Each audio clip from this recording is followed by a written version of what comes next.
diminuir aqui. Eu gosto muito disso que Spinoza diz, que eu não almejo nem o riso, nem a lágrima, apenas o entendimento.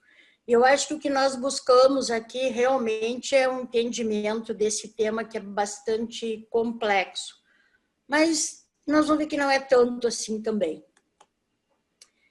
E esse aqui é um logotipo, né? Acho que todos conhecem essa árvore, da segunda Conferência Internacional de Eugenia, que aconteceu em Nova York em 1921. Eu quero que vocês atentem para a data, aqui, ó, 1921, bem antes do que a gente pensa que começou a eugenia.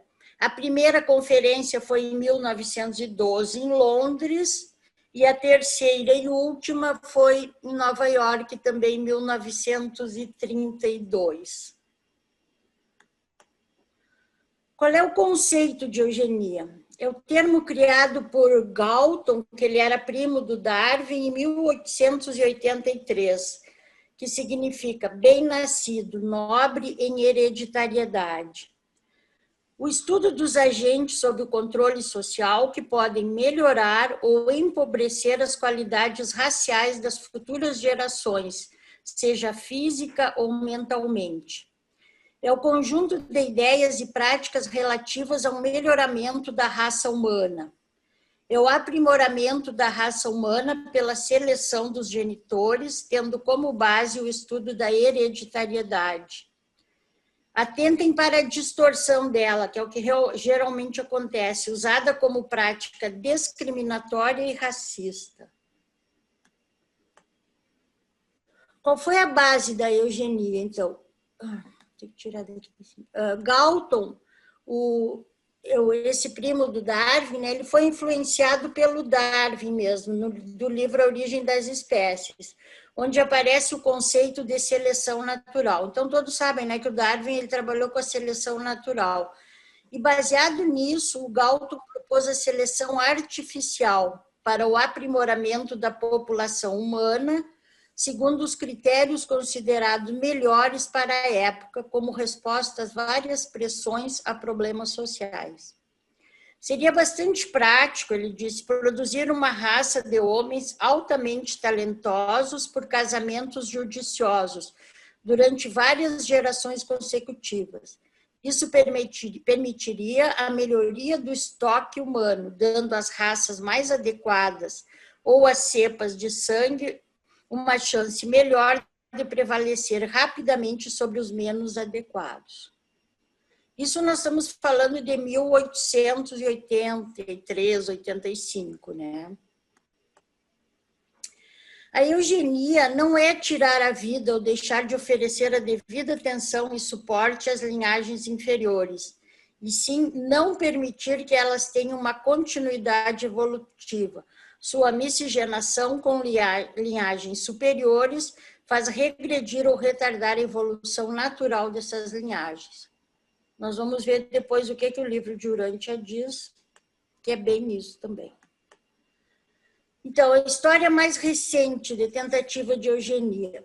Por acreditar que a condição inata, a hereditariedade, e não o ambiente determinava a inteligência, Galton propôs uma eugenia positiva, através de casamentos seletivos. Na época, a população inglesa crescia, atentem que começou na Inglaterra, né, a eugenia. A população inglesa crescia nas classes pobres e diminuía nas classes mais ricas e cultas. Né? E se temia uma degeneração biológica. Muito diferente do que é hoje, não, né? Continua crescendo nas classes mais pobres a população. Portanto, a eugenia logo se transformou em um movimento que angariou inúmeros adeptos entre a esmagadora maioria dos cientistas e principalmente entre a população em geral na sua época áurea. Então, olha os adeptos que ela ganhou, né? Pessoas como Roosevelt, Graham Bell, Bernard Shaw, Scott Fitzgerald, Winston Churchill, Linus Pauling. Linus Pauling, inclusive, ele foi a única pessoa que ganhou...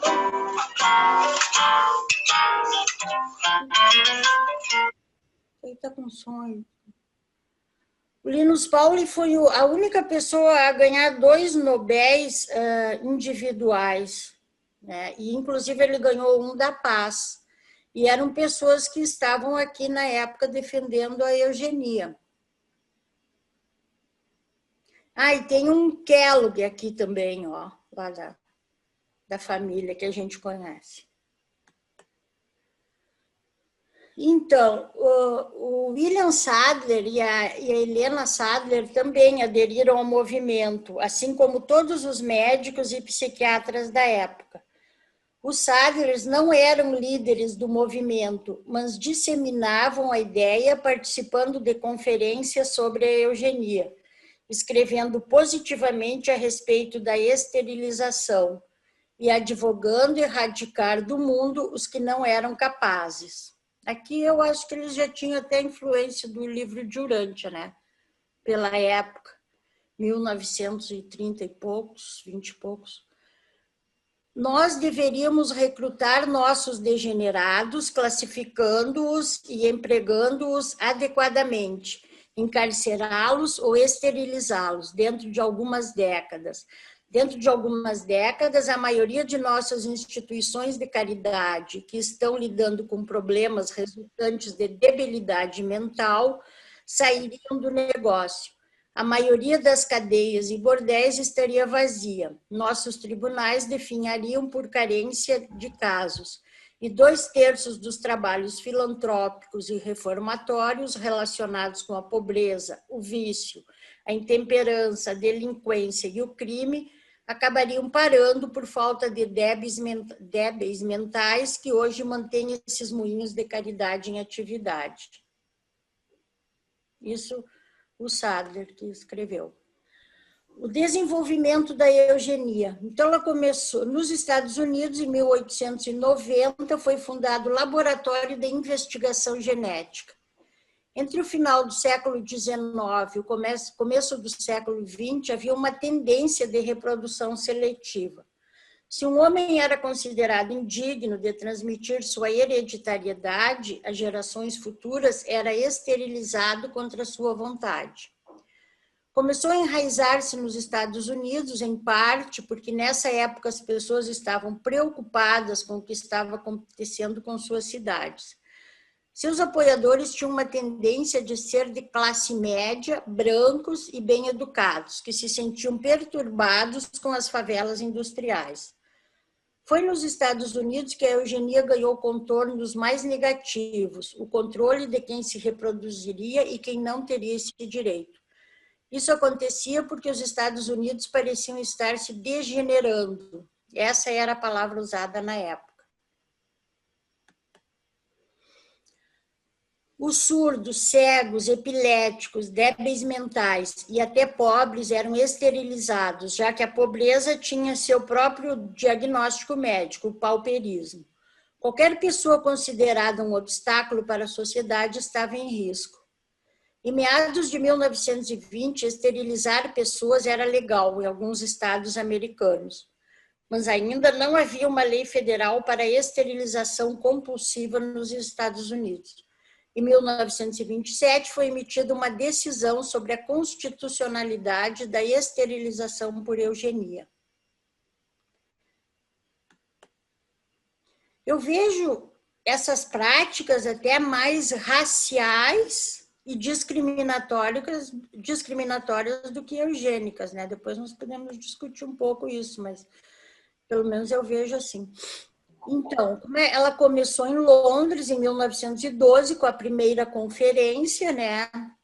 E tinha Winston Churchill, Graham Bell, Leonard Darwin, que era parente do Darwin também, não me lembro se ele era filho ou sobrinho, acho que era sobrinho. E as palestras sobre manipulações genéticas, de como aumentar a altura das crianças, o caráter genético da criminalidade, a hereditariedade da epilepsia.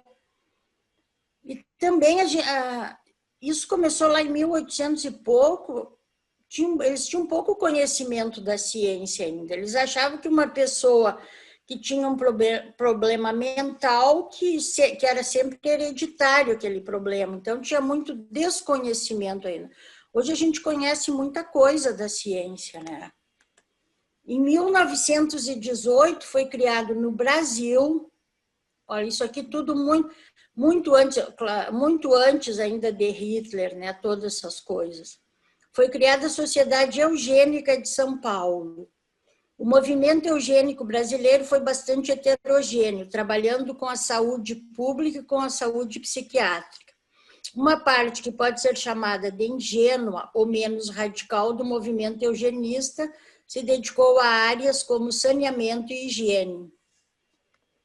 Monteiro Lobato escreveu um livro, Presidente Negro, onde ele fala de eugenia. Esse livro eu li ele, baixei na internet, tem em PDF. Se alguém quiser, pode baixar.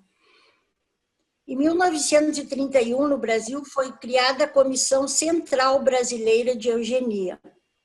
Ela propunha o fim da imigração de não brancos e prestigiar e auxiliar as iniciativas científicas ou humanitárias de caráter eugenista, que seriam dignas de consideração, medidas que visavam a impedir a miscigenação. E na Alemanha, ela começou em 1933 com a lei de esterilização, tendo como modelo as leis americanas.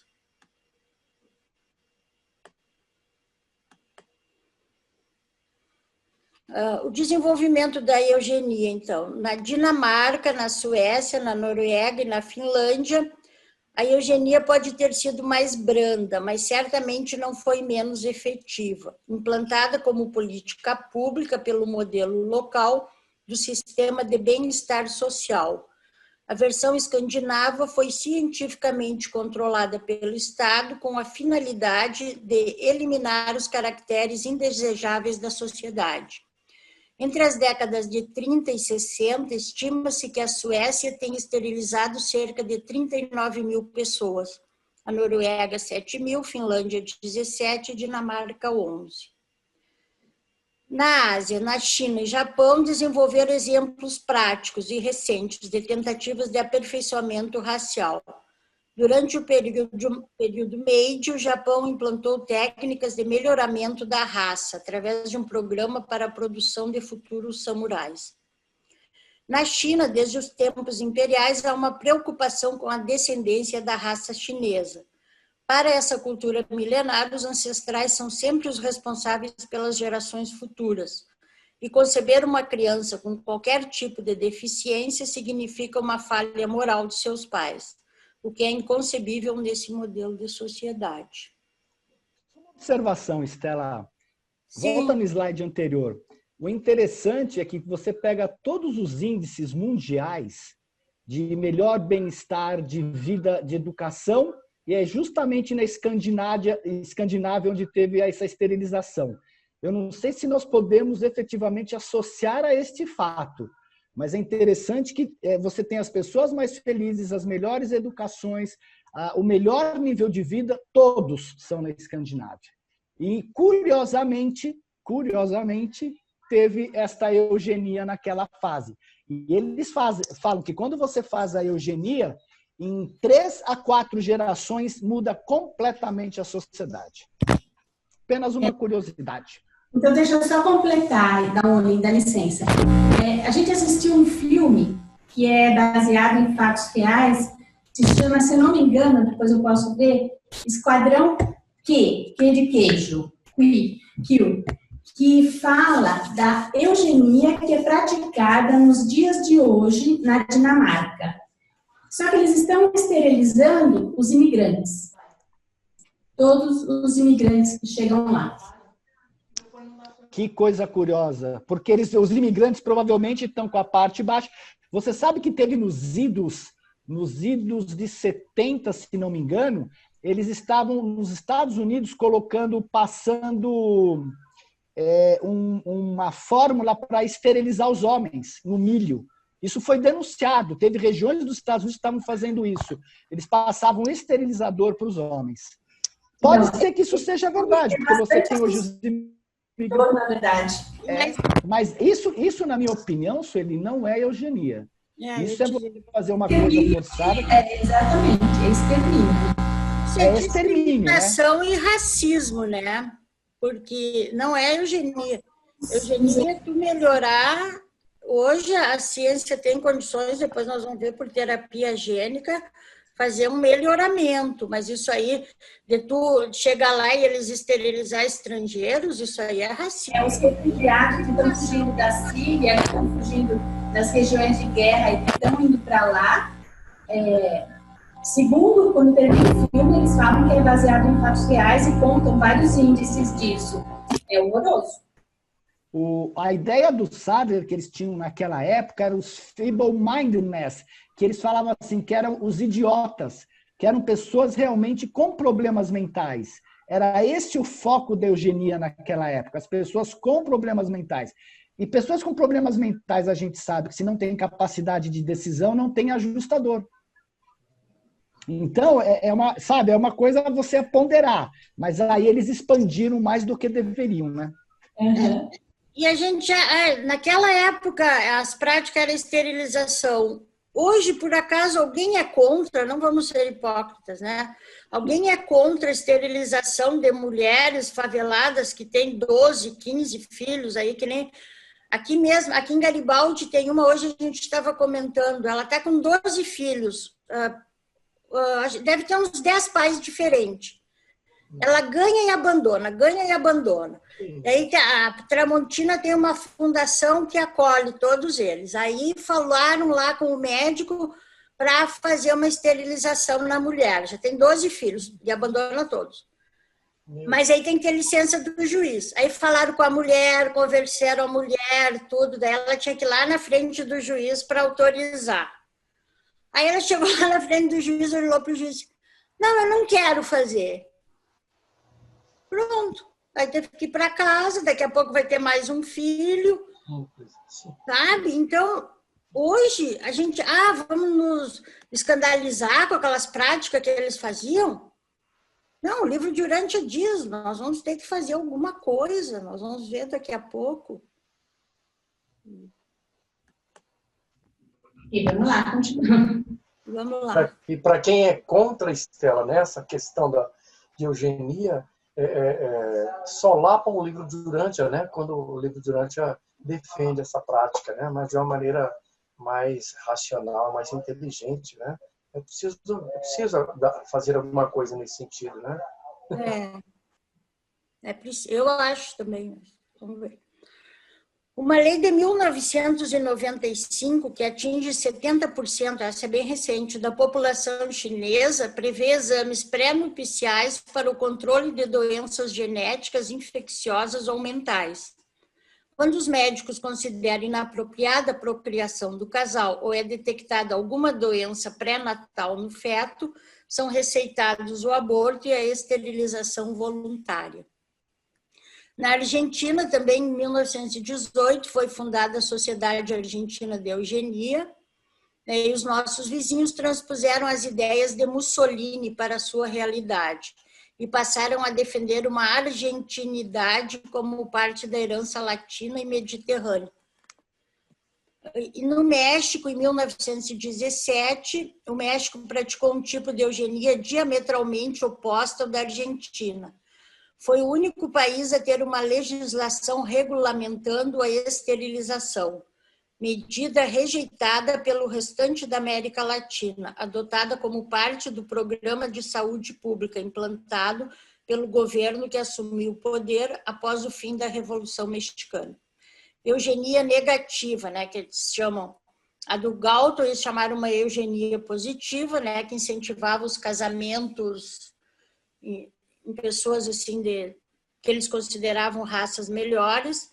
E a negativa, então, que é a eliminação da raça negra pela imigração restritiva, pois diziam que se reproduziam mais que os mestiços e índios mexicanos. Aqui também eu considero isso uma discriminação e um racismo, né? Nada a ver com eugenia. E o desenvolvimento da eugenia. A eugenia não interessou somente os cientistas maus, como nós vimos ali, né, todos aqueles que apoiavam, mas também aqueles que queriam saber como herdávamos certas características. Em 1910, foi criado um laboratório perto da cidade de Nova York que se chamava Oficina de Registro de Eugenia. Apesar disso, a eugenia se converteu em uma palavra familiar nos Estados Unidos. Aparecia nos jornais, rádio, filmes. Nas feiras agrícolas começaram a aparecer alguns concursos de famílias mais aptas. Os ganhadores recebiam uma medalha com a seguinte frase bíblica: tenho uma bela herança.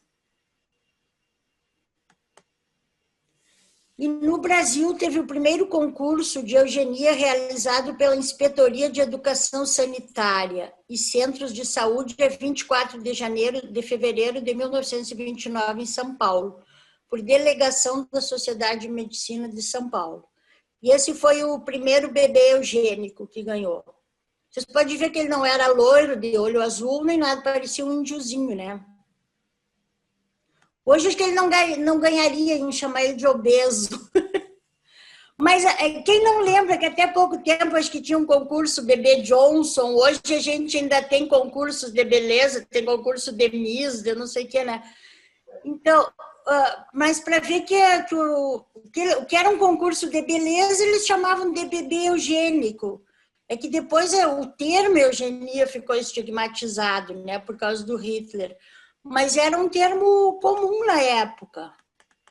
Um concurso de beleza eles chamavam bebê eugênico. Então, o termo era comum, depois que virou uma coisa, assim, por causa do Hitler, mas nem começou a eugenia com ele, né? Estela, você poderia me conceituar, por favor, o que vem a ser uma raça, uma melhor raça, ou uma raça refinada, ou uma raça superior, sei lá? O que eles entendem como uma raça melhorada? Bom, ali tinha um pouco de discriminação, né? Porque eles consideravam os mestiços, os negros, os estrangeiros como raça inferior. O livro de Urântia diz, e a biologia, hoje a biologia já nem considera mais raças, não tem diferenças de raças, tem diferenças de etnias. Hoje a raça humana é uma só, não existe raça superior nem inferior. Hoje nós somos uma raça só. E bem miscigenada, nós não podemos dizer, tem etnias diferentes, mas não raças. O que diferencia hoje mais é a condição ambiental, social, do que biologicamente nós não temos diferença, não tem raça superior nem inferior. É porque eu entendi que na época do Adão e da Eva, os elevadores biológicos, o nosso corpo ele ia passar por um processo de um refinamento, menos matéria para um processo mais espiritual. Esse processo da eugenia, ele também tem esse olhar? Ele tem, o livro de Urântia diz que nós vamos, ele deveria ser corrigido, boa parte com sangue violeta, a parte biológica, né? Apesar dela não termos sofrido tanto, mas se nós tivéssemos tido mais sangue violeta, nós estaríamos melhores. Não ia ter tantas deficiências, tantas doenças. E como isso não aconteceu, hoje ficou nas nossas mãos, né, corrigir isso. Inclusive, essas doenças por vírus, bactérias que nós temos hoje, isso aí foi lá os portadores da vida meio que negligenciaram, porque lá atrás eles perceberam essa falha que aconteceu e eles deixaram não, vamos deixar correr que lá na frente Adão e Eva vão corrigir. E não teve essa correção pela falha adâmica. Então, uma das causas de nós estar sofrendo com doenças de bactérias e vírus foi isso, né? Porque a gente não teve essa correção. Mas não quer dizer que hoje tem raça inferior ou superior, não. A raça é biologicamente nós somos todos iguais. Então, mas a última pergunta. A eugenia que está se praticando hoje, o homem está se praticando, por exemplo, na Escandinávia. Então, são seres mais espirituais Ou é a questão biológica que está se olhando só? Não, que prática de eugenia nós estamos fazendo se nós nem nos conhecemos, não sabemos onde parou o metrô? E aí, quer dizer, nós estamos criando o quê? Baseada em quê? Houve um melhoramento? Que resultados concretos, estatísticos, biológicos nós conseguimos observar com essas experiências? Obrigada. Com essas feitas lá atrás? Posso responder, Estela? Pode, claro. Isabela, acontece o seguinte, mesmo quando nós tivemos a rebelião fez com que espiritualmente o homem regredisse para o estado de animalidade.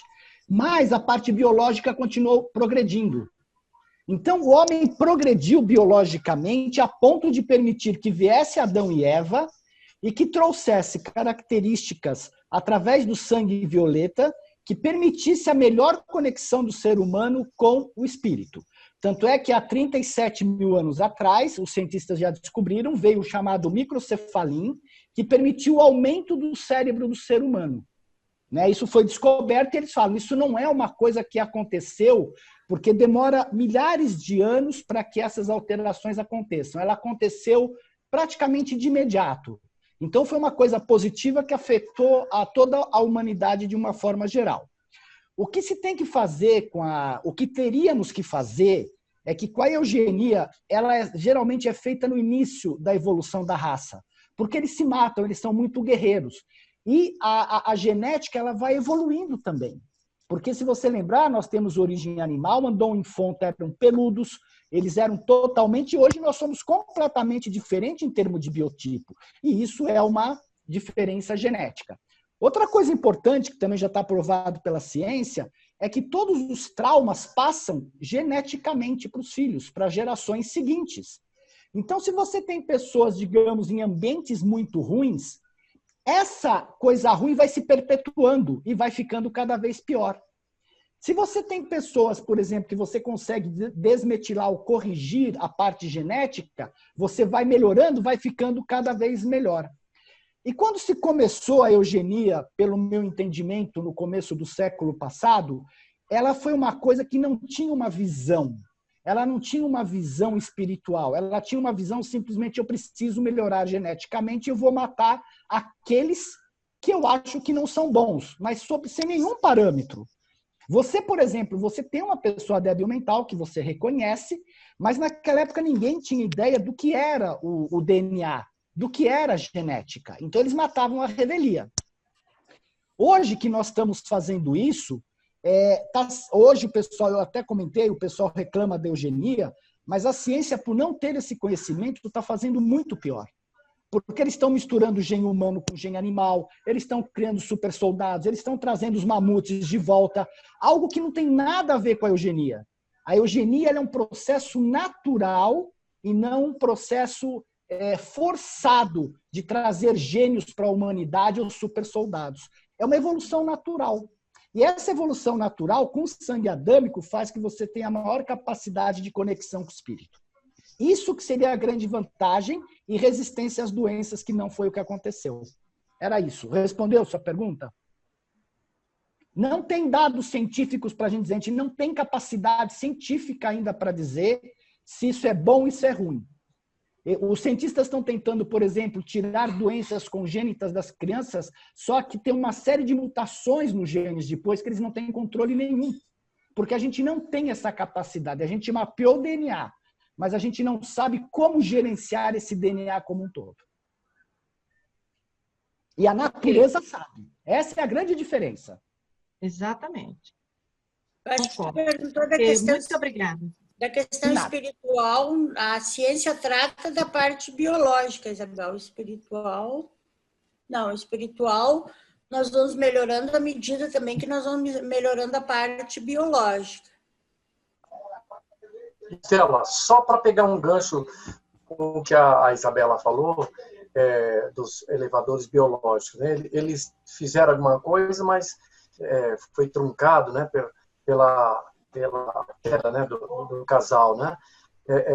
há alguma etnia hoje no planeta que tem um pouco mais desse plasma ainda resistente no gene dessas populações? Existe? Você pode responder, ou então o Dalmolin? Gratidão. Eles dizem que a raça azul, né, que recebeu um pouco mais do plasma adâmico. Os brancos, não é isso? Seria? Os europeus, os brancos europeus. Que originou a raça branca, né?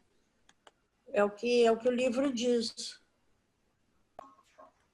Mas hoje nós estamos todos miscigenados, não... biologicamente não tem mais diferença. Como disse o Dalmolin, não pode ser forçado, tem que ser natural, né, a seleção. E se o livro fala, o livro traz esse assunto, tem que esperar então a natureza, né, agir, né, Dalmolin? Então, o que eu penso, Fernando, não é só a natureza, porque o livro, você vai ver mais para frente, ele diz que nós estamos por nossa conta para fazer esse melhoramento. Então, não é questão mais da natureza, é questão de nós termos alguns cientistas. Eu sei que a gente está nos primórdios de brincar com a genética, mas nós estamos termos algum cientista, alguém, digamos assim, iluminado, que realmente consiga dizer para nós o que é bom e o que é ruim. Porque hoje a gente não tem condições. Se nós tivéssemos Adão e Eva aqui, ou mesmo o príncipe planetário, isso ficaria mais claro, a gente teria um direcionamento. Mas nós estamos tateando no escuro, pelo que eu vejo. Tanto é que essas experiências incríveis que a humanidade está fazendo, querendo brincar de Deus. E que não faz parte, mas o problema é que não dá para hoje você fazer uma eugenia com base no nosso conhecimento de cortar e colar pedaços de genes. A gente não sabe as questões da mutação que isso causa. Esse é o problema, não é o cortar e colar. É as mutações posteriores que isso vem. Porque está tudo interligado, o corpo, todinho interligado. De uma certa forma, então, essa epidemia do Covid é uma forma de melhoramento genético, certo? E que nós vamos acabar... Nós vamos ver mais adiante, mas eu não acredito. Mas você acha que se a gente desenvolver uma vacina e vacinar todo mundo, a gente não está impedindo a evolução da espécie? Porque vão sobreviver? No começo, eu estava lendo hoje, eu passei para algumas pessoas, saiu um artigo no Fórum Econômico Mundial, que os cientistas falam que já tem 1,7 milhões de vírus mapeados, mas que não estão ainda conhecidos, né, por nós, e 827 mil podem afetar os seres humanos. Só 827 mil. Então, não é questão de criar uma vacina para o Covid. Nós temos ainda 826.999 para cuidar. Mas o nosso esforço, então, agora de tentar conter essas epidemias que podem acontecer no futuro próximo, na verdade, a gente vai estar impedindo a evolução da espécie, ou não? Não. Você vai estar fazendo uma seleção, você está certa. A gente não deixa de estar fazendo uma seleção. Os mais que não estão, os doentes, os que não estão aguentando, realmente estão morrendo, mas pode ter gente de muita genética boa que foi pega pelo Covid. O que você faz? Você não sabe se o cara tinha ou não genética boa. Por uma questão do ambiente, ele ficou doente. Porque não significa que você tem uma genética boa que você vai deixar de ficar doente. Significa que você vai estar mais fortalecido para pegar menos doenças. Mas quem determina as doenças, basicamente, é o meio ambiente. 90% dos genes que os cientistas chamam de lixo é que tem a interação com o ambiente que nos deixa doente. É só por isso. Tu queria falar, Hélio? Hélio. Sim, eu quero. Veja, em algum momento eu vi isso. Não dá para ouvir, Hélio. Vou falar mais alto, então, porque... Estão ouvindo? Agora sim. Em algum momento, no livro de Urântia, se falou, olhando para trás, em termos de evolução, que já existe uma espécie de seleção natural, não sei se isso é eugenia, ou seja, uma pessoa bonita procura uma outra pessoa bonita, uma pessoa... As mulheres iam atrás de homens mais fortes para poder proteger a família. Mesmo nos nossos dias, acontece o tempo todo que os casais superiores se encontram, homens e mulheres procuram essas características, gente mais alta, gente mais forte, gente mais inteligente, gente mais provedora, gente mais isso, gente mais aquilo. Ainda que não seja algo premeditado no sentido que está sendo falado aqui, o fato é que nós já estamos praticando uma seleção natural. Os melhores da espécie procurando outros melhores da espécie, as famílias procurando, enfim, filhos se casando com filhas, e aquelas coisas todas, pretendendo melhoria genética. Claro que a gente pode extrapolar para o lado espiritual, a gente pode extrapolar pelo lado econômico, a gente pode extrapolar... Mas, enfim, pessoas superiores procurando outros e evitando que as suas sementes se misturem com inferiores.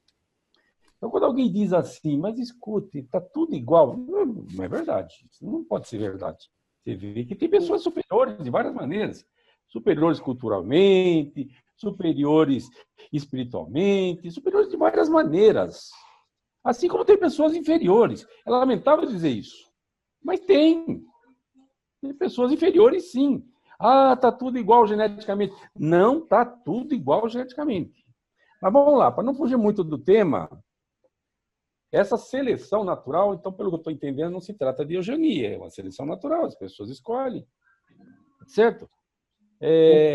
Há exceções de gente feia casando com gente bonita, mas normalmente é bonito casando com bonita, é forte casando com forte, é rico casando com rico, é inteligente casando com inteligente como regra.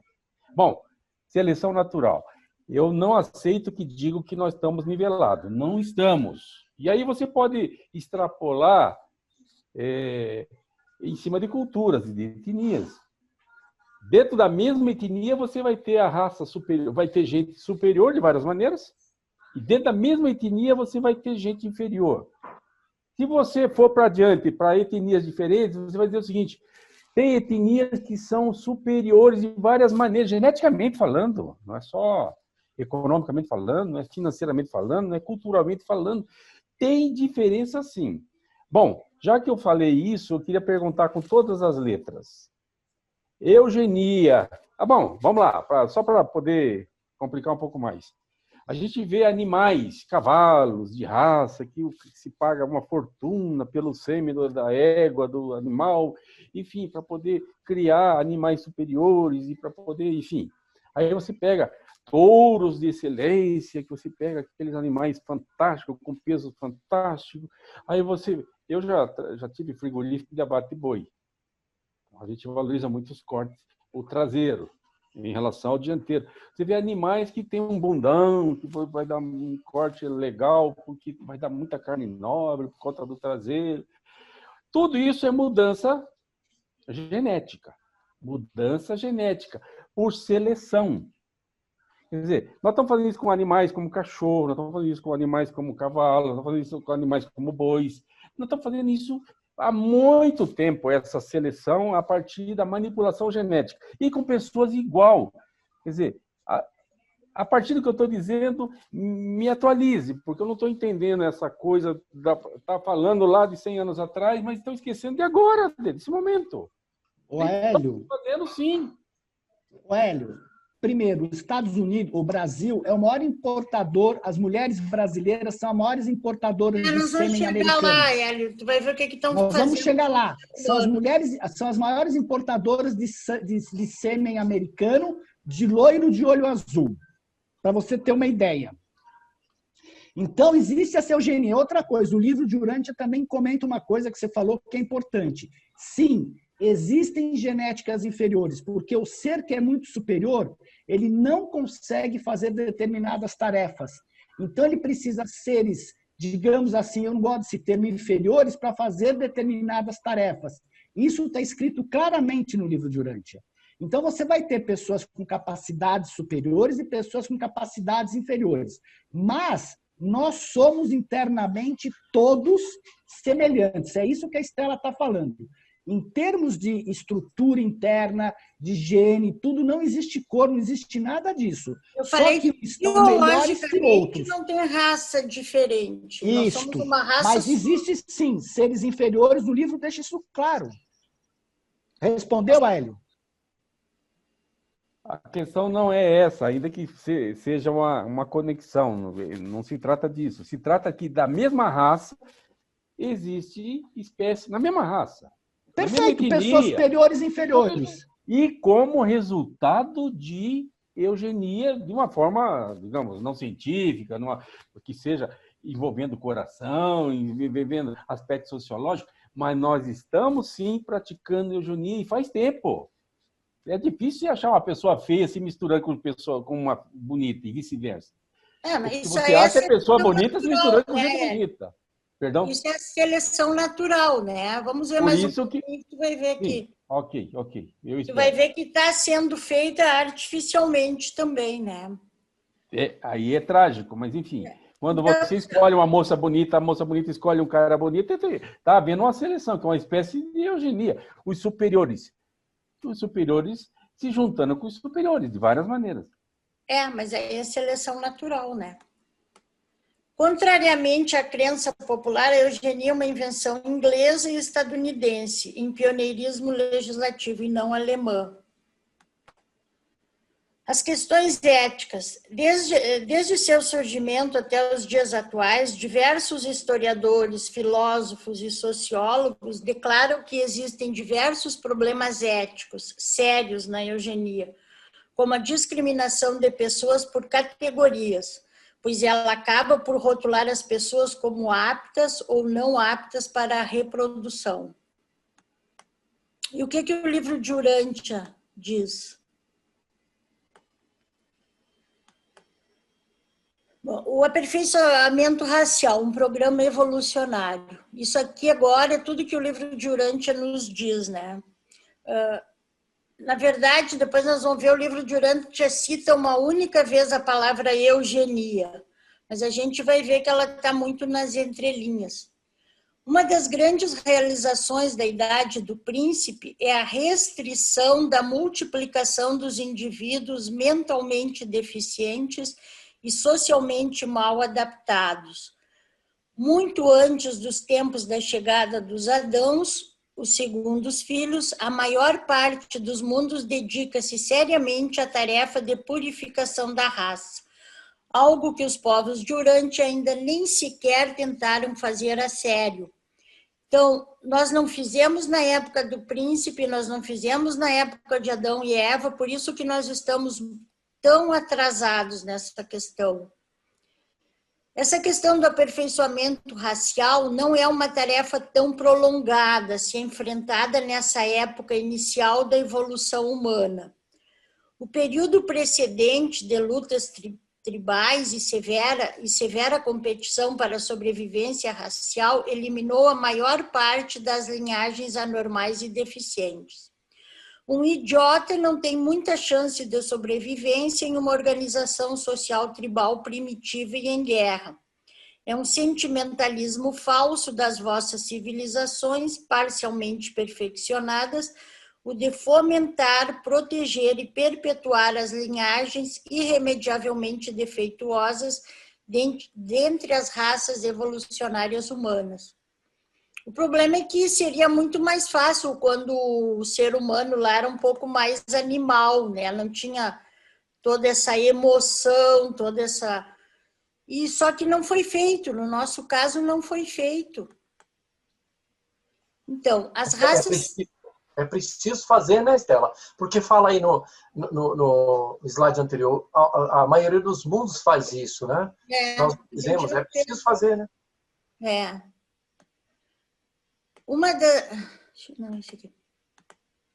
As raças são purificadas e elevadas a um alto estado de perfeição física e vigor intelectual, antes do fim dessa era, da era do príncipe, né? O desenvolvimento inicial do mundo normal é muito ajudado pelo plano de promover um aumento do número de tipos mais elevados de mortais, com um decréscimo proporcional dos inferiores. E o fracasso dos vossos povos iniciais em discernir entre esses tipos foi o que acarretou a presença de tantos indivíduos defeituosos e degenerados entre as raças atuais de Urântia. O aperfeiçoamento racial, um programa evolucionário. Em condições normais, o primeiro trabalho de Adão e da Eva planetário seria a coordenação e a mistura das raças. Em Urântia, porém, esse projeto parecia quase totalmente sem esperança, pois as raças, ainda que biologicamente adequadas, nunca haviam sido purgadas das suas linhagens atrasadas e defeituosas. Esse foi um dos maiores baques que Adão e Eva sentiram quando chegaram aqui, né? A missão adâmica na Urântia experimental está... Estela, só um comentário aí. Eu acho que essa questão não é só uma questão biológica, quando ele fala em raças evoluídas, mas também, principalmente, uma questão de QI, entendeu? Porque à medida que essas raças foram evoluindo, né, o QI, na verdade, né, ele ia aumentando, né, não se sabe em qual é a proporção, mas isso tinha muito a ver também com a capacidade dessas raças de evoluírem, né, cientificamente, né, através do pensamento, né, das associações, né, das questões emocionais e de inteligência mesmo. Então, tem muito a ver com isso também. Isso aqui me parece que não está formalmente colocado, mas eu acho que esse aspecto, na verdade, ele também é fundamental na questão da evolução das raças. É porque a nossa capacidade mental melhora, né, Flávio? Sem dúvida. Que a gente vai evoluindo. Então não é uma questão biológica, entendeu? Então, de deficiência física, tal, né? De ser um cara normal, tal, mas também essa evolução mental, né? E emocional e de QI também. Sim.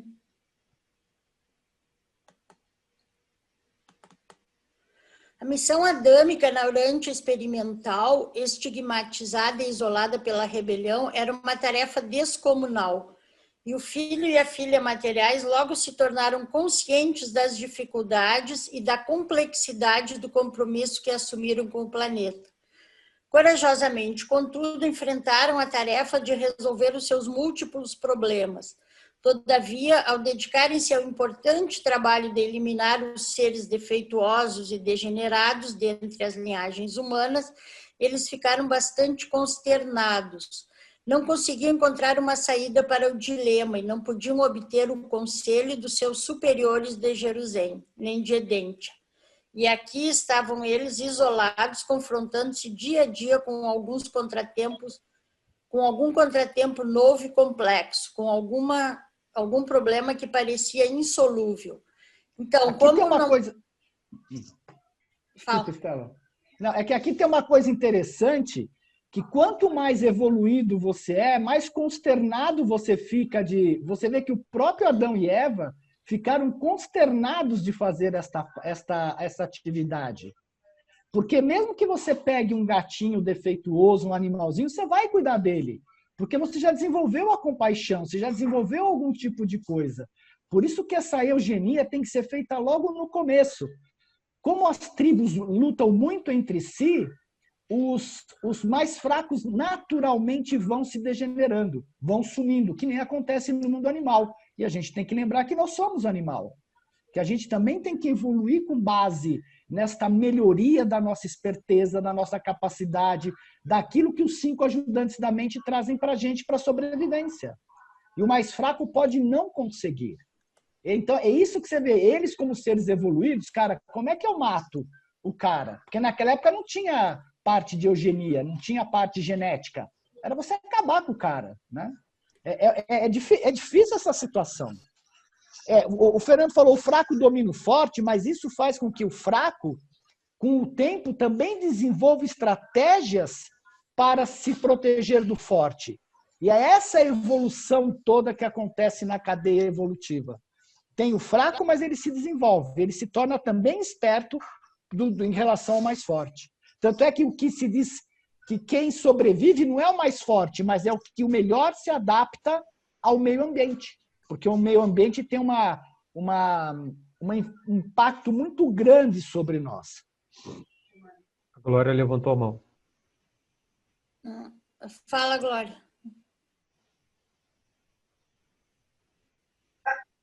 Oi. Não, eu levantei equivocadamente, não levantei a mão, não. Só aproveitar que a mão está levantada e dar um oi para todo mundo. Foi errado aqui, eu apertei errado. Tá bom, oi. O Hélio também levantou. Hã? O Hélio. Eu não estou vendo. Mas... Fala, Hélio. Na verdade, eu esqueci de abaixar, mas já que me deram a oportunidade, não vou desperdiçar, não. Veja, eu penso que na questão biológica dá para incluir a capacidade cerebral, mais neurônios, um cérebro superior, um cérebro como resultado de cruzamentos felizes por gerações. Então, há 200 anos, as famílias vão escolhendo o melhor da espécie, na vizinhança, etc. No final das contas, acaba que você vai ter um cérebro desenvolvido. E consciente de inteligência, eu penso que tem a ver com essa sinapse, com essa capacidade de cérebro, com o tamanho, com a cultura, com o processamento que a mente faz de informação, que a gente tem 5 sentidos, e, na verdade, são sensores, capturadores de informação. Você captura imagens ótimas, que o cara está na favela, captura um monte de imagem ruim. O cara está no Louvre, ele já captura um monte de coisa boa. O sujeito está num ambiente chique, ele captura um monte de coisa, ele come comida de outro nível. Enfim, esses sentidos proporcionam sensações tais e tantas, e aí a mente, com um cérebro privilegiado, processa tudo isso de uma forma diferente. Mas aí, Hélio, nós temos outra palestra, que é a epigenética, que tu vai ver que daí é o ambiente, porque assim, o que eu falei é que biologicamente nós somos iguais, mas é claro que aquele cara que se alimenta melhor, que tem uma condição melhor, ele vai se desenvolver melhor, ele vai ter uma capacidade intelectual melhor, mas aí é uma consequência do ambiente, né?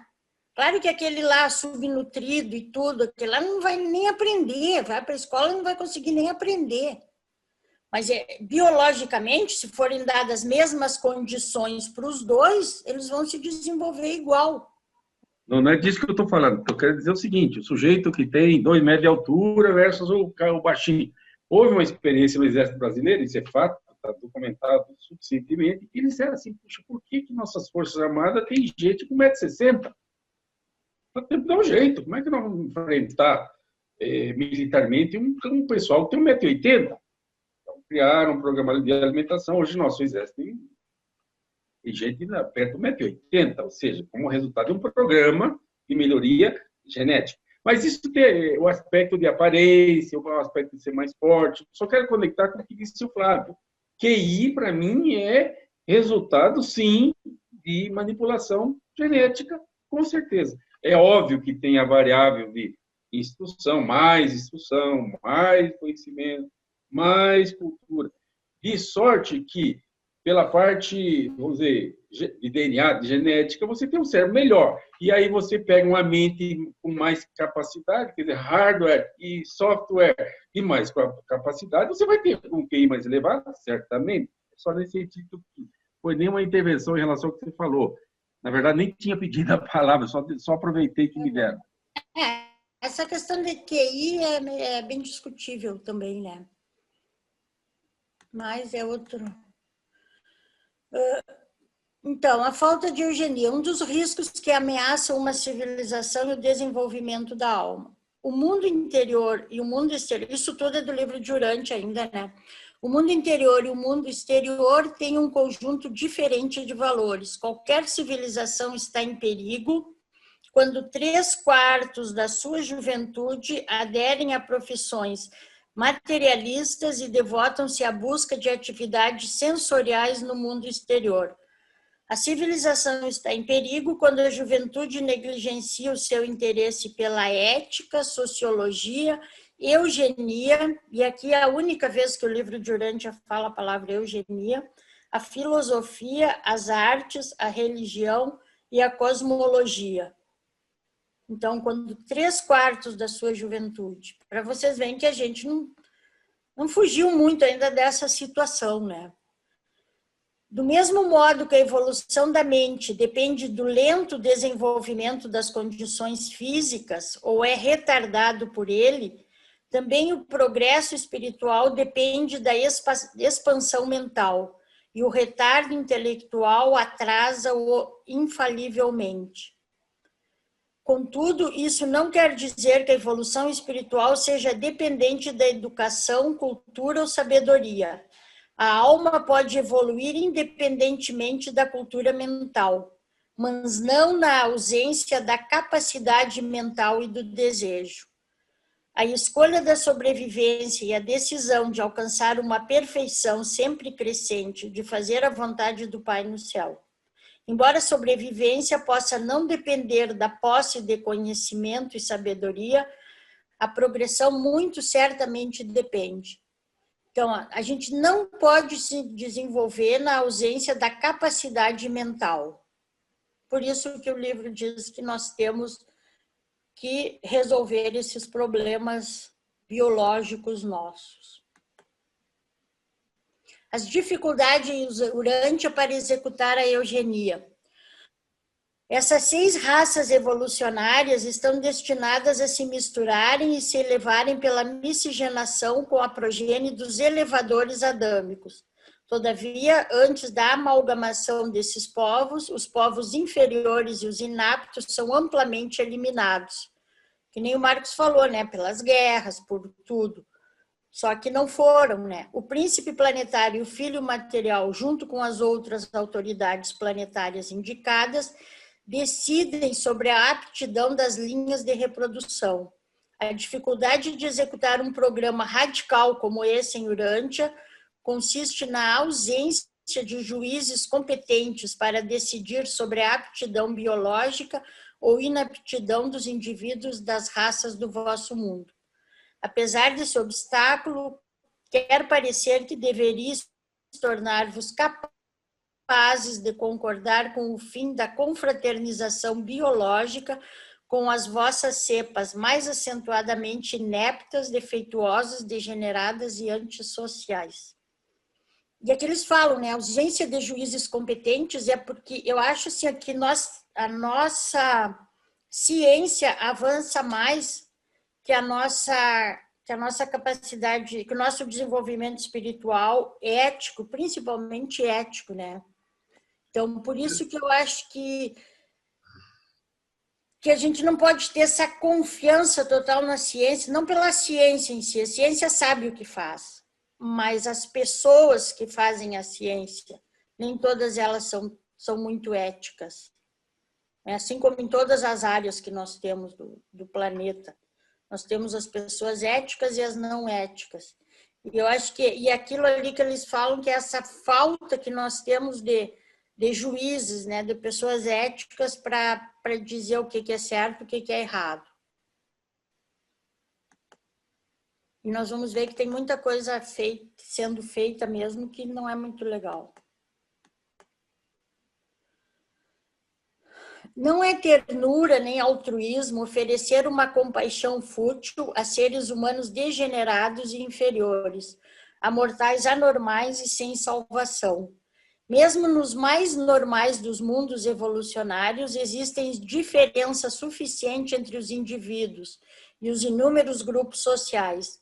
Diferenças que permitem o pleno exercício de todos esses traços nobres de sentimento altruísta e não egoísta, de ministração mortal, mas sem perpetuar as linhagens desajustadas, sociais e moralmente degeneradas da humanidade evolucionária. Há oportunidades abundantes para o exercício e a função da tolerância e do altruísmo em defesa dos indivíduos desafortunados e necessitados que não hajam perdido irremediavelmente sua herança moral, nem destruído para sempre o seu patrimônio espiritual trazido de berço. Ô, Estela, eu queria fazer uma partezinha aqui. Sim. Ele fala bem claro. Volta um pouquinho ali de novo para o teu slide, por favor. Ele faz ele coloca ali que não. Nesse? Não, o próximo. Esse aí, ó. Ele fala assim, ó, não é ternura nem altruísmo oferecer uma compaixão fútil a seres humanos degenerados e inferiores, mortais, anormais de salvação. Por exemplo, quem tem síndrome de Down, né? E eu tenho um sobrinho, na verdade, que tem síndrome de Down. O cara tem 50 anos já, é um cara super inteligente e tal, mas com todas as... e até um Down evoluído, mas com todas as limitações de Down, né? O cara até ele trabalhou durante o período, agora está com 50 anos, que é uma idade biológica, teoricamente, de 80 e poucos anos, né?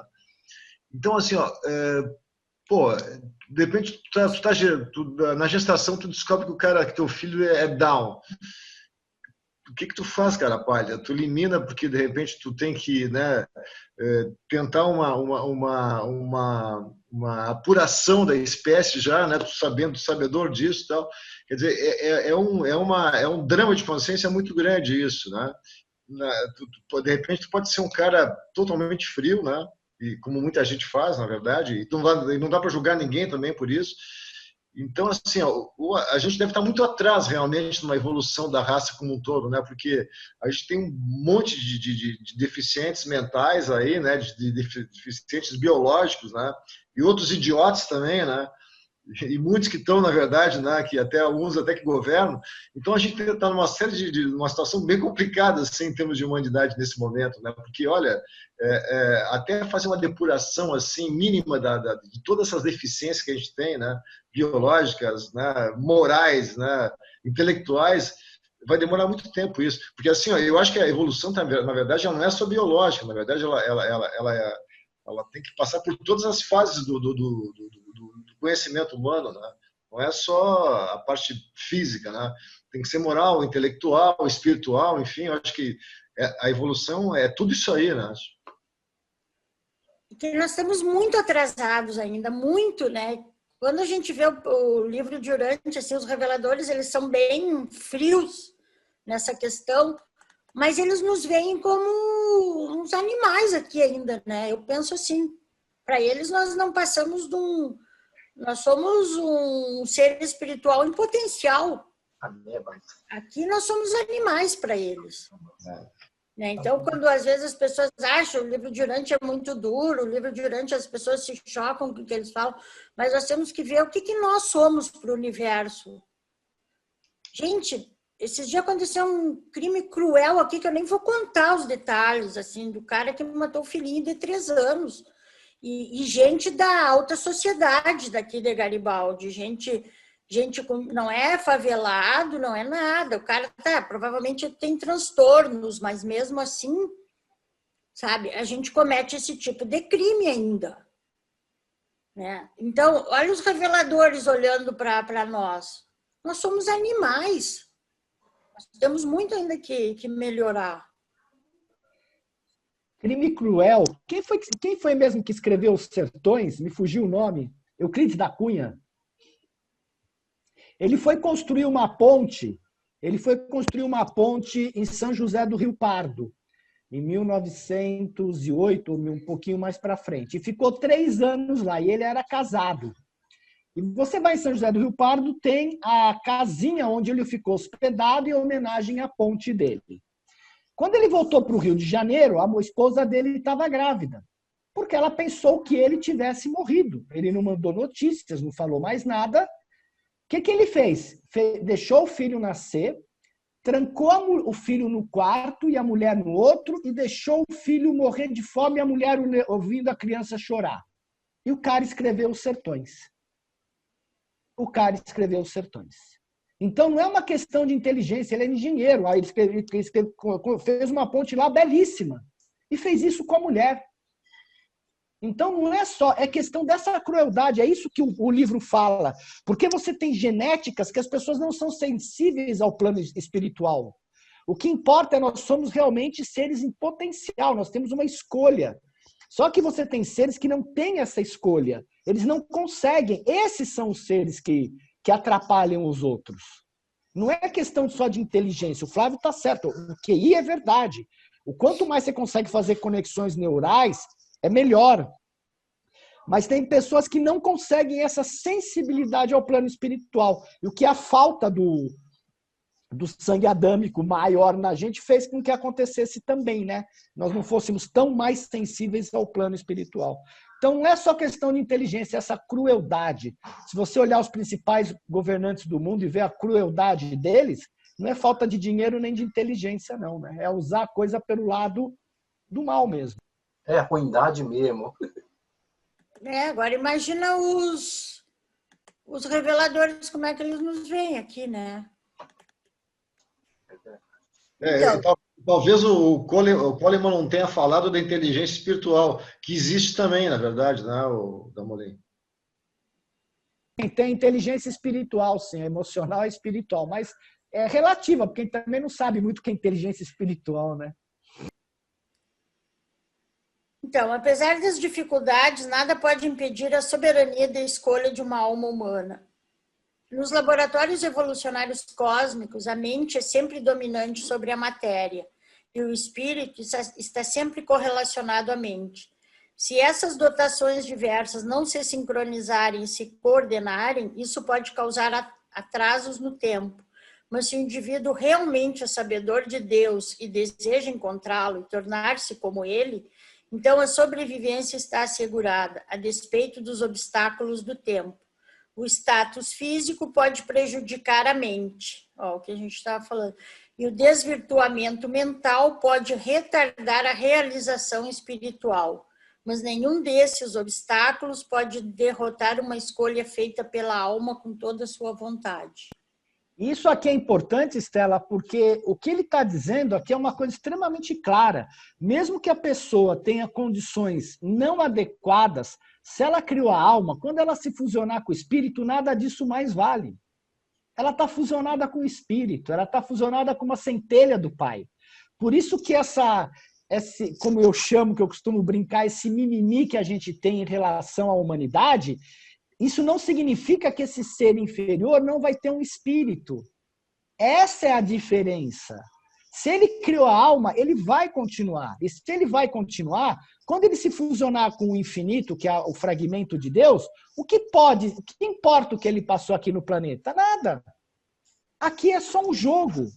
Mas ele tem que ter uma mente, uma mente decisória. Mas ele pode ser, por exemplo, um cara do campo que não conhece nada e criou uma mente, e criou uma alma maravilhosa. Cara, esse ser, quando se juntar ao espírito, ele vai ter tudo aquilo que ele não teve na matéria.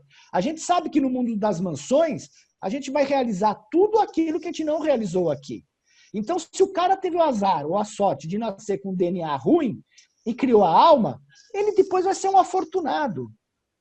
Porque essa questão do bem, do ruim, do fraco é só aqui. Lá em cima não tem mais isso. Porque você vai se fusionar com o próprio Pai, meu Deus. Essa é a diferença, é o nosso mimimi emocional. Esse candidato fusionado, né, ele vai ter também nas maçônias as correções, né, das múltiplas falhas, né, exato. que ele levou daqui geneticamente, né, e que foi junto com a alma ainda torta, né, e que vai ser ressuscitada lá nas mansões, né? Uma coisa, Fernando, que a gente vê é o seguinte, pelo que eu entendo, se você tiver uma pequena fagulha, uma pequena oportunidade, você criou um pouquinho da tua alma, uma peninha da sua alma, sim, lá em cima você vai ter a chance de se desenvolver.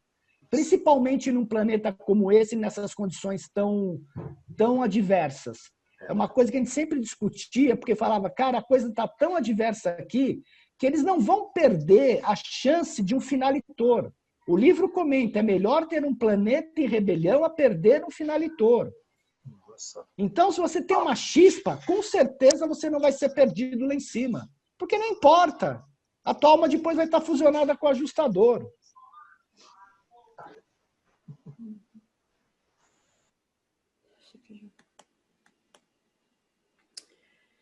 E o livro de Urântia diz que o destino está nas nossas mãos, né? Vamos ver por quê. A humanidade em Urântia deve resolver os problemas que tem com o desenvolvimento mortal das raças humanas. Nenhuma raça mais irá evoluir de fontes pré-humanas em todo o tempo futuro. Esse fato, todavia, não exclui a possibilidade de se atingir níveis de desenvolvimento humano amplamente mais elevados, por meio de uma estimulação inteligente dos potenciais evolucionários ainda residentes nas raças mortais. tudo que nós, os portadores da vida, fazemos para fomentar e conservar as linhagens de vida, antes do aparecimento da vontade humana, o homem deve fazer por si próprio depois de tudo isso, e depois que deixarmos de lado a nossa participação ativa na evolução. De modo geral, o destino evolucionário do homem está em suas próprias mãos, e a inteligência científica deve, mais cedo ou mais tarde, substituir o funcionamento aleatório da seleção natural descontrolada e da casualidade da sobrevivência. Aqui eles deixam muito claro que essa seleção natural, em algum momento, ela é descontrolada, e nós temos que fazer esse trabalho que não foi feito nem na época do príncipe, nem na época do Adão e Eva, né? Isso é uma profecia, né, Estela? É uma previsão, né? Que a ciência vai fazer isso, né? É uma constatação, né? Tem que fazer. Mas isso seria feito como? Por exemplo, você tá grávida, eu tô grávida de uma criança que tem uma doença. Eu continuo? Ou eu aborto? Qual que é? Hoje a ciência, antes começou sendo feito aqueles testes que fazia, até era um teste, era muito risco para a mulher, para o feto, né? Eles faziam para determinar algumas doenças. Hoje, aqui no Brasil ainda não são feitos todos, mas eu tenho uma amiga minha que está grávida, e ela, com um simples exame de sangue, não precisa mais tirar o líquido amniótico, só tirou o sangue, mandou para os Estados Unidos, veio todo o mapeamento genético dos bebês dela. Aí ela me disse assim, que se eles não fossem normais, que fossem crianças sem condições de sobrevivência, que ela ia abortar. Isso, bom, é uma escolha tua. Então, hoje, a ciência já consegue mapear todo o DNA dos fetos, dizer o que é. Depois nós vamos ver lá adiante, né? Eles conseguem hoje cortar o DNA, fazer algumas correções, inclusive ainda na barriga da mãe. Tem outras que eles fazem após o nascimento, e tem outros que a ciência ainda não tem solução, mas já pode saber se vai ser normal ou não. Aí vai ser uma decisão tua, de quem for, Bárbara. Se quiser continuar, assim, se não quiser... Eu não teria coragem de abortar, mesmo sabendo que a criança teria uma doença. Porque eu ficaria com medo da consequência disso depois que eu morrer. Tipo, se eu tiver que, de alguma forma, resgatar isso, sinceramente, eu não abortaria. Bárbara, tem uma associação aqui em São Paulo que ela cuida de seres que não têm mentes. Você olhar aquilo é uma tristeza incrível, porque os pais não têm como cuidar, eles têm que largar nessa associação aqui em São Paulo, eles têm mente, são seres totalmente defeituosos, não têm capacidade nenhuma de decisão. E a questão é o seguinte, é certo isso? Esse ser é um potencial finalitor, que é o que importa para o universo? Não. Entende? Esse é o ponto. Então, o que você tem, o que todos nós temos, são questões religiosas, porque o que você tem é um medo que você fez alguma coisa incorreta. E o universo não pensa desse jeito, senão a gente não estaria vendo o que está escrito aqui no livro de Urântia. Nós temos medo por causa dos costumes que nos foram impostos, que você não pode matar. Eu não estou dizendo que seja para matar a criança.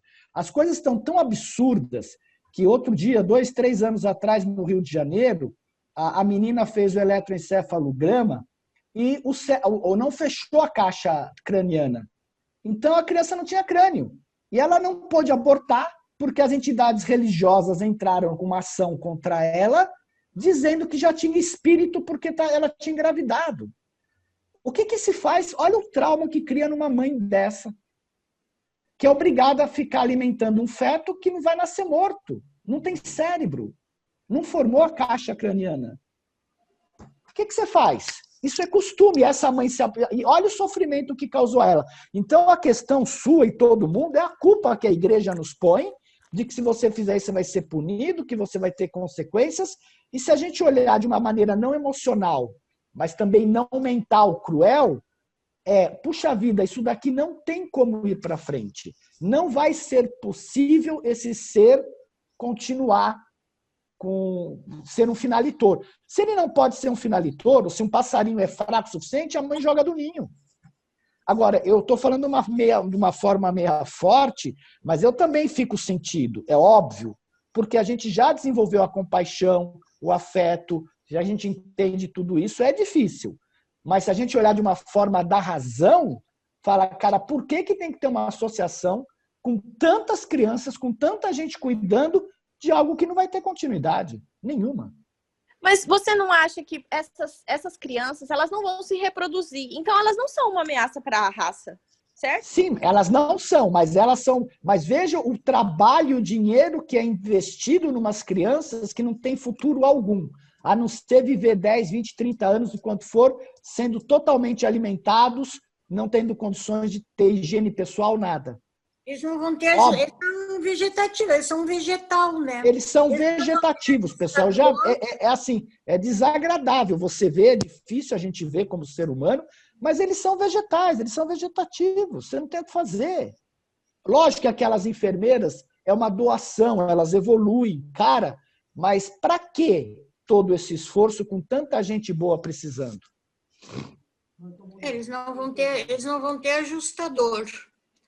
Aí, eu não sei, Bárbara, o que eu faria, mas hoje a ciência tem condições de ver isso e de mapear todo o DNA do feto.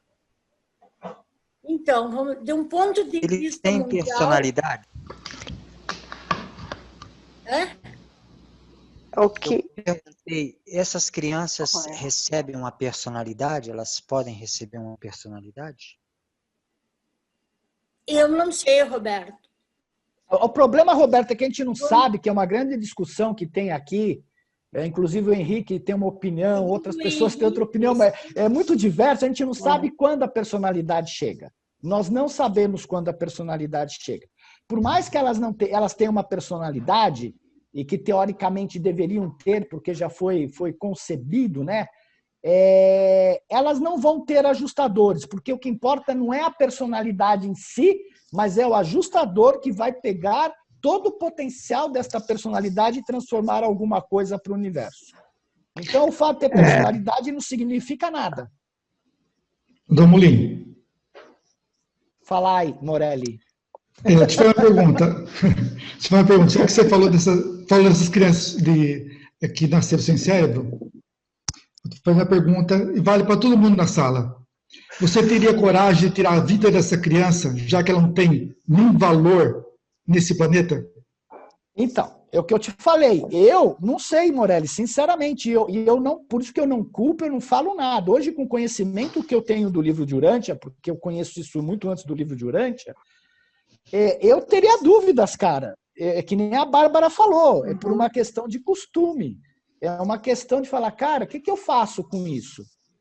Agora, se eu não fosse tão emocional, não tivesse numa sociedade tão emocional e tivesse uma visão daquilo que é o correto fazer, essa criança seria endereçada de forma correta, cara. Só que a gente não tem, então a gente fica perdido. Eu não sei o que fazer também, Morelli, sinceramente. Também não. Mas então, você está vendo que nós estamos discutindo sobre eugenia e nós não conseguimos nos evoluir espiritualmente para tomar uma decisão sem apego em crenças. Justamente. Foi o que eu falei para a Bárbara no começo. As nossas crenças, tudo aquilo, os nossos costumes, o que as religiões nos imputaram, é de uma punição, de uma culpa incrível, cara. Às vezes você sacrifica um cachorro e eu vejo pessoas morrerem quase de dor no coração porque sacrificaram um cachorro que não aguentava mais. Imagina um ser humano, né? Eu penso que para ter esse processo de evolução, né, do ser humano, a ciência, né, e a tecnologia vem como um auxílio, né? Mas, na verdade, a nossa evolução espiritual é a primeira, né? Então, a ciência vem para dar suporte para isso. Ela não vem em primeiro lugar, né? É igual o mapeamento do DNA. né? Mapeamento genético, você vai saber se seu filho vai ter, tem tendência à síndrome de Down, se vai ter um câncer, né, e etc. E a gente corre um risco sério, né, de impedir, né, a vinda desse ser, né, por questões ainda de uma evolução muito precária nossa. Igual a questão do anencéfalo, né, do anencéfalo. Você teria coragem de tirar ou não tal juízo de valor? Então a gente tem que chegar num momento que, a partir do momento que isso não vá me causar dor, sofrimento, né, até que ponto isso não vai trazer dor para uma sociedade ou para o ser em si, aí sim, eu não teria esse feto. Então, a gente vai ter que chegar num momento desse, que a gente não está ainda, a gente ainda está ligado muito à questão da cultura, da religião e etc., que a gente não tem esse grau de evolução ainda, para poder, não tem esse discernimento ainda, que poderia ter, igual o colega aí falou, isso aí eu não sei muito bem, né, se eu faria ou não, né, a gente está em cima de juízo de valor, mas eu acredito, quando falo aí que tem que ter uma mente, né, uma mente capaz, né, de conduzir todo o processo de evolução espiritual. Aí eu me pergunto o seguinte, por exemplo, teve um colega aqui da sala que falou que tem um parente com síndrome de Down, né, até que ponto, porque se a gente está no universo e tudo é conectado, né, nós somos todos conectados, até que ponto esse ser que vem com uma certa deficiência, até mental, vem com deficiência mental, até que ponto ele não está ali para auxiliar na evolução dos que estão próximos? Glória, eu não acredito nisso mesmo, porque é o seguinte, porque a gente tem que pensar que existem falhas genéticas, nós estamos em desenvolvimento. Também, sim. Mas essa questão da doutrina espírita, de que todo mundo vem com uma razão, porque aquilo lá é para te ensinar por causa de vidas passadas, na minha opinião, eu acho muito difícil esse conceito. Porque às vezes eu não falo em vida. Eu estou falando em vida presente mesmo. Por exemplo, se eu tenho uma pessoa, né, com uma certa deficiência, você pode ver aí estatisticamente, uma certa deficiência na família, eu desenvolvo uma empatia e um amor, né, com esse tipo de coisa maior do que se eu não tivesse. Você entendeu? Pode ser, então, pode ser. Isso eu estou desenvolvendo em mim sentimentos que talvez eu não teria se eu não tivesse nessa determinada condição. Concordo com você 100%. Concordo com você. Agora, então não estou falando... por culpa em Deus... A gente não por culpa eu estou dizendo assim, como as pessoas falam, né? Porque Deus... Não, cara, isso aconteceu. Agora, que você pode aproveitar isso para o seu desenvolvimento é a pura verdade. Eu já vi famílias que mudaram completamente. Igual a questão da pandemia, por exemplo, né? Essa pandemia que está assolando, assim, que veio para o mundo inteiro, né? Até que ponto essa pandemia não é também para acelerar alguns processos na ciência para poder auxiliar também o desenvolvimento dos seres, né? Aí a gente vê, por outro lado, o avanço tecnológico, que nós estamos desenvolvendo coisas em outros planetas, cidades em outros planetas, enquanto a nossa questão espiritual está lá atrás. Então, uma coisa não tem que preceder a outra, não. Acho que é porque a gente abandonou um lado, né, de focar num lado da evolução espiritual e estamos focando muito na ciência e na matéria. E aí acabou o slide, acabou de falar aí, né, que o espírito vem antes da matéria, né, que o espírito está acima da matéria. Então, acho meio complicado isso, o caminho que a humanidade está tomando. Mas eu acho que à medida que isso tudo é muito novo também, até na ciência, que nem o Flávio falou ali da síndrome de Down. Há alguns anos, uma criança com Down, ela era completamente isolada e tudo, né? A família, às vezes, tinha até vergonha, nem mostrava. Hoje já tem tratamentos, já tem... Então, as coisas vão evoluindo. Hoje, uma criança com Down, ela tem condições de ter uma vida não normal, mas bastante bem melhor do que tinha. E É igual que a humanidade agora, né? Assim, tratamentos e tudo, é aquela coisa, vai melhorando a raça. sim. E a sociedade vai tendo mais empatia com isso, né? Então, a questão de contratação o PNE, então, assim, já vai criando um sentimento no coletivo, né? De maior empatia com essas questões, né? Então, acho que esse também é um processo que vai desenvolvendo os outros seres perfeitos aí, que não tem nenhum perfeito não, né? Mas que não tem nenhuma deficiência, né? Nesse aspecto material, né? Então, acho que um está auxiliando o outro no processo de evolução. Então, Desculpa, Glória. A Estela ainda agora comentou que os reveladores parece, né, que são frios, né, quando eles colocam essas questões que para nós, né, que temos esse sentimentalismo, acho que não maduro, não amadurecido, da gente ter dó, ter pena, e até pedir aqui no chat, né, para a Estela voltar àquele slide lá, com aquele texto que até que o Flávio também comentou ainda agora aí, né, daquele sentimentalismo, não é... Por favor, Estela, você pode voltar para a gente voltar essa questão, querida, por favor? Não é ternura nem altruísmo oferecer uma compaixão fútil a seres humanos degenerados, a mortais anormais e sem salvação. Olha, esse aqui, né? Isso. Não é ternura nem altruísmo, né? Oferecer compaixão a essas pessoas, compaixão fútil. A Glória comentou aí que a empatia que a gente passa a ter, né, com seres assim anencéfalos, crianças com Down, né, e outros as deficiências, né? Sim, seria isso aí, Estela, que os reveladores estão falando, que é fútil a gente ter um altruísmo com esse tipo de pessoa. A gente tem que, então, a gente tem que usar esse altruísmo, né? Mais embaixo ali ele fala, para pessoas que têm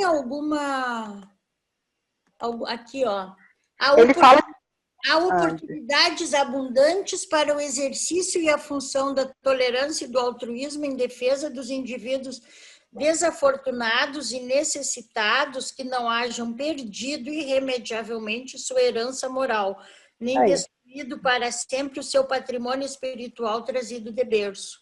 Então, eu acho que o que eles dizem que nem o Marcos falou, em Porto Alegre também tem, acho que em tudo que a cidade tem, o Flávio também deve conhecer, o Lar Santo Antônio lá dos Excepcionais. É uma casa completamente cheia de crianças vegetativas.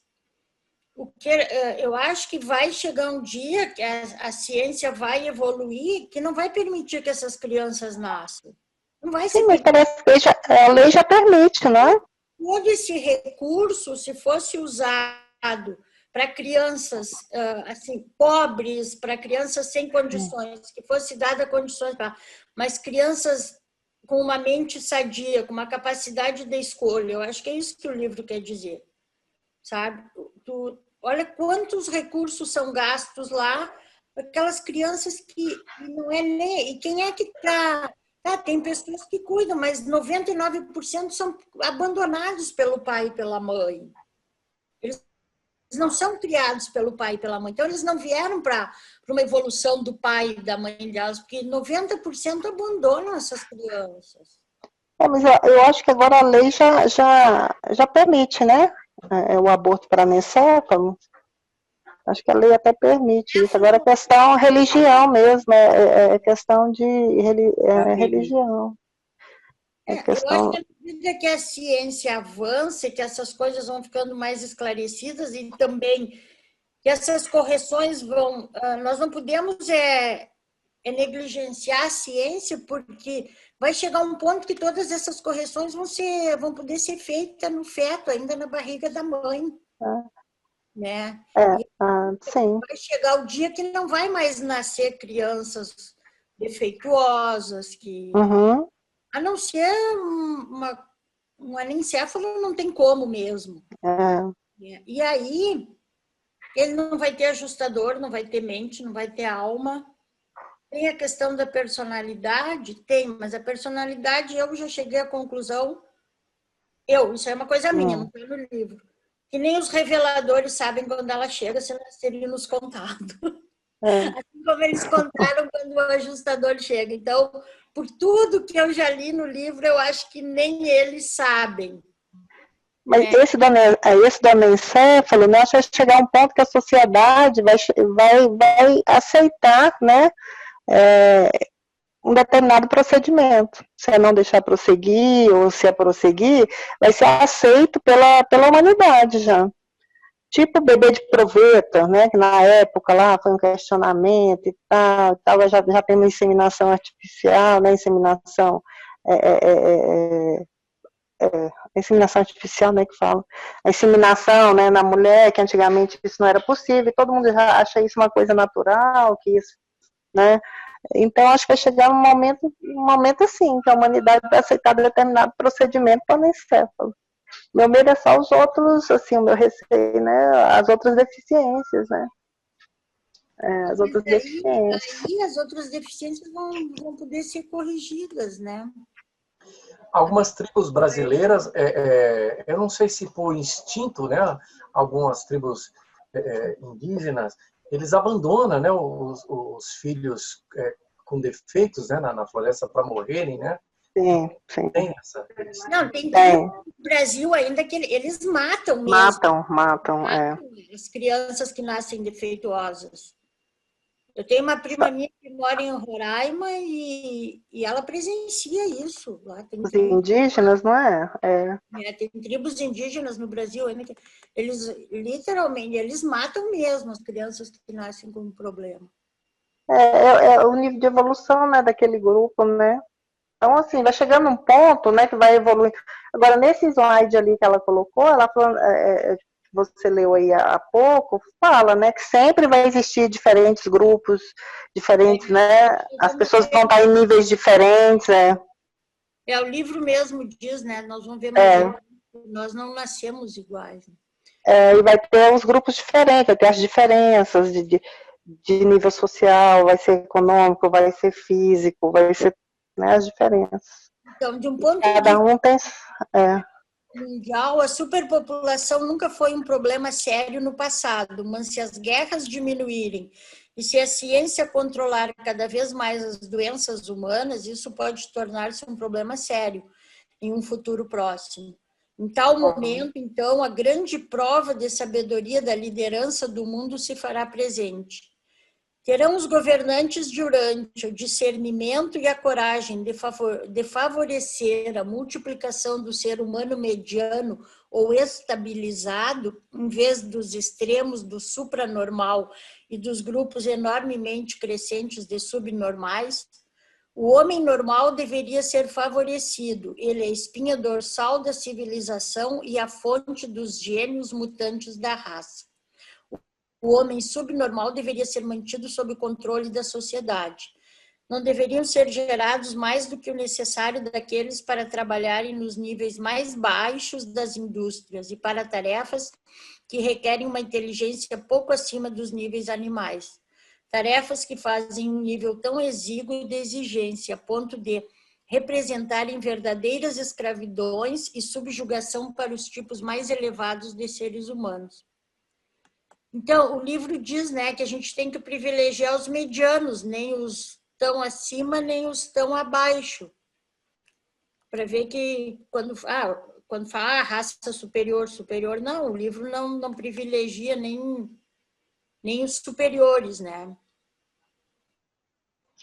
Estela, nesse texto fala, desculpa, eu em vez de levantar a mão primeiro, eu estou atropelando, mas está tão interessante o tema. As Pedras da Geórgia, né? Fala lá de redução populacional, né? E o livro aí fala, né, de superpopulação, né? Na China, eu não sei se ainda existe, né, a lei que se pode ter só um filho, né, no máximo 2, né? Até que ponto o nosso planeta com quase 7 bilhões e meio, né, de habitantes, né? pode-se controlar essa superpopulação, que realmente o Hélio saiu aqui da sala, mas ele comentou, acho que na última aula passada, não sei se foi a Sueli, né, que deu a aula, ou foi a Lília, né, sobre a população que realmente o planeta não tem condições de abrigar e dar comida para todo mundo, né? Então, como se adaptar o livro de Urântia nessa questão também da superpopulação? Por favor, alguém poder comentar?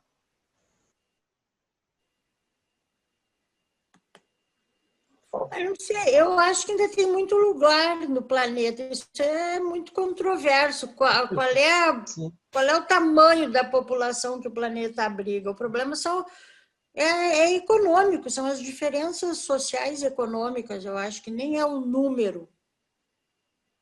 O Brasil tem uma grande área despovoada, poderia ter muito mais gente. Mas eu acho que o problema é mais econômico do que a superpopulação. Estela? Sim. Estela, pelo que você colocou, eu entendi que não existe essa figura de assassinato, que o que importa é o objetivo. Por exemplo, o objetivo de melhorar essa nossa condição, né? É isso? Quer dizer, eu entendi que não existe aborto e nem assassinato? Como assim? Não entendi a tua pergunta. Por exemplo, se existe uma criança e ela não a princípio, eu acho que ela não tem condição, ou eu acho que eu entendi o que os reveladores disse dessa forma, então eu posso aniquilá-la ou matá-la. E eu posso ter também um adulto que eu encontre e eu acho que ele é um idiota. Então, eu também posso matá-lo. Não é bem assim, Isabela. As pessoas que já estão vivas e que têm esses problemas, elas têm o suporte do governo. Você já vai ver aqui, eles dão um exemplo de um planeta adiantado que a Estela colocou. O problema, a grande questão são com as crianças, antes de nascerem. O ponto todo é o antes do nascimento, ou se elas nasceram extremamente defeituosas. Eu acho que é aí que pega mais, porque para os adultos você não sai matando. O Estado, teoricamente, ele daria suporte, ele daria toda a condição dessa pessoa viver a vida que ela tem o direito de viver a vida, mas ela teria limitações na procriação. Esse é o ponto. O que alguém comentou, acho que foi o Fernando, sobre a questão da população mundial, o que está acontecendo é que a China já permitiu, eles abriram, porque eles estão tendo muito velhos, então eles abriram já, você pode ter mais de um filho na China, não tem problema nenhum. A população da Índia deve passar da China até 2024, e a população que está mais crescendo no mundo é na África subsaariana e no sul da Ásia, que eles têm uma média de 6 a 8 filhos, e teoricamente essa é a pior genética que tem, entre aspas, num certo sentido, porque é onde a pobreza do mundo está totalmente concentrada, enquanto todos os países, né, a Europa está acabando, o europeu está acabando, que eles estão com uma taxa de reprodução de 1,1, 1,2, o Brasil está com 2, os Estados Unidos está com 2,2, essa parte do mundo está crescendo barbaramente, e a gente vê que quanto pior a genética, pior a condição. Então, o que nós estamos caminhando se continuar desta forma? Nós estamos caminhando para um mundo com a pior genética prevalecendo em todos os sentidos. Não estou dizendo que tenha que matá-los, é diferente. Eu estou mostrando um cenário do que está acontecendo atualmente no nosso planeta. Assim, já que a gente está entrando em alguns números de população, é interessante, porque assim, os últimos estudos prevêem que o mundo não vai ultrapassar 10 bilhões de habitantes. 10 milhões de habitantes, havendo um equilíbrio, né, em termos de produção de alimentos e tal, é perfeitamente controlável e alimentável a fome mundial. A questão, como o Dom Molim falou, são as etnias que vão se formar a partir daí, né? A população muçulmana, né, que vai dominar uma parte, né? uma outra população mais na África também que está crescendo muito, né, no norte da África, enfim, são esses desequilíbrios étnicos que na verdade que vão atrapalhar na verdade essa evolução, né, do ser humano de um modo geral. Eu acho que eles alteraram, porque eles tinham a projeção que até 2050 nós teríamos 9,5 bilhões de habitantes e até 2100 nós teríamos 11 bilhões de habitantes. O que acontece que a maior parte, 2/3 dessa população, elas vão estar localizadas na Ásia, na África e na Ásia. O resto do mundo vai corresponder a menos de 1/4 de tudo isso. Verdade. Sabe? Então vai estar tudo lá em cima. E outra coisa que eu acho curiosa, que vocês falaram que é uma questão econômica, é óbvio, pessoal. No mundo não falta dinheiro. No mundo não falta. A gente planta mais coisa para alimentar gado do que para alimentar pessoas. A gente tem tecnologia para ter alimento para todo mundo. O pessoal, vocês sabem, tem gente que joga a safra inteira fora para poder abaixar o preço do alimento, para poder subir o preço do alimento. Ainda acontece isso. Na Inglaterra mataram um monte de carneiros lá porque estava abaixo do preço. Cara, e a gente está preocupado em ir para Marte, está preocupado em ir para a Lua, e a gente não quer resolver a situação do planeta, porque não tem interesse econômico. E aí você deixa o pessoal se procriando, ad eterno.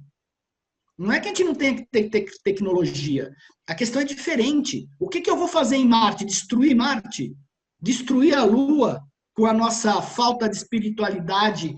Já estamos com a guerra nas estrelas. O Trump, graças a Deus, agora já instalou uma base lá em cima. Tá? A guerra nas estrelas, a guerra no espaço, agora é a militarização do espaço.